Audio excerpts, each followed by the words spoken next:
Okay, DIY PMS ho tayo dito sa ating Suzuki Bergman. Ayan, baklas ang ating panggilid. Belt, ayan. Kita nyo, ang belt stock ito ang stock na belt ng Suzuki Bergman Street, ayan, Mitsubishi. Ayan. Mitsubishi, yan yung code. Ngayon, ang napansin natin, ayan nagsisimula ng wear, ayan putol na yung lubid. Ayan, so kailangan na nating palitan ito. Kasi pag nabirit-birit pa ito, malaki ang chance na maputol. Pero kung makikita natin dito sa loob, okay pa naman, ayan medyo mayroon na siyang crack, pero hindi pa naman totally bumaon doon sa pinakadulo sa kabila. Ganyan pa lang siya. Pero ang problema natin dito sa ating belt, ayan sa sobrang pagkaipit na niyan, ayan nasisira na talaga siya. So kailangan na nating palitan. Ayan, mag-order tayo ng para sa Suzuki Bergman Street. So ito yung ipapalit natin, papalit na drive belt. Ayan. So ito, genuine Suzuki K10. Ayan, K10 27601-08K10-1000. Ayan, K10. So ito siya, Mitsubishi, ayan 08K10. Makikita nyo brown dito sa loob. Ayan, dapat i-check nyo kung maganda yung lining dito. Ayan katulad nyan, hindi maganda yung lining dito. Hindi parehas. Hindi rin parehas dito. Ayan, subukan natin kung tatagal. Genuine parts naman to. Ayan, kung nakaharap ito, yan, dito siya. Yan, nakaharap din dapat doon. Salpak natin. Ayan. Para mas madaling isampa, kailangan ibuka natin to. Tapos ipasok natin. Yan. Yan, para mas madaling isampa doon. Di ba?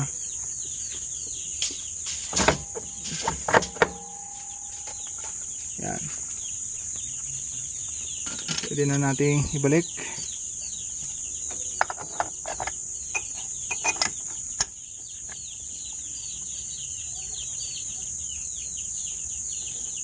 Ito. Yung kalimutan to. Para sa kickstart.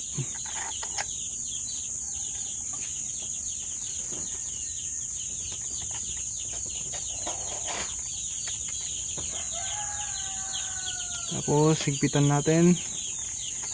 Ang bilis lang parang sa pit stop. Kung kanina itong pantukod nasa taas, ito ngayon higpitan na natin, lagay natin sa baba. Yan. Yan ang diskarte niyan.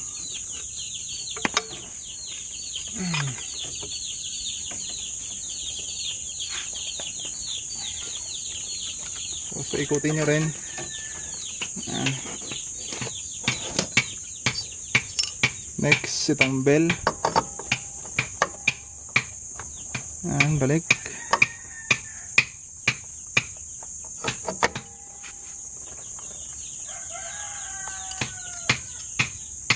Washer and nut.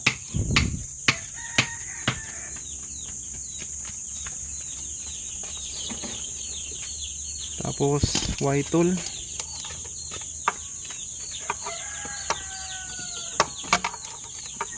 Ayan. Yan ulit ang diskarte natin.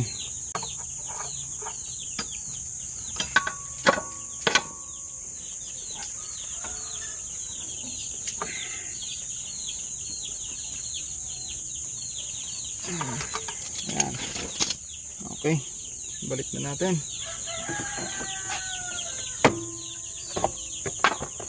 Ang ibalik na natin. Yan, crankcase cover. Yan. Yan, ganyan lang yan.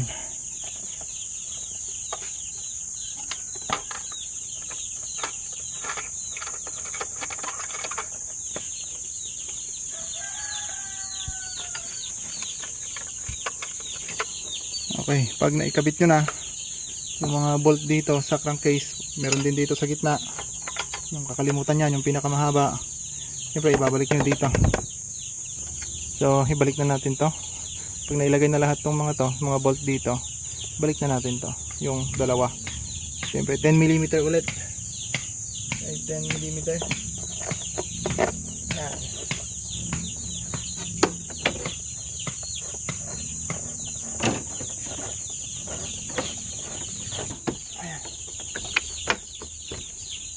Yan. Phillips screw. Ay, screwdriver ang gamitin natin. Ayun.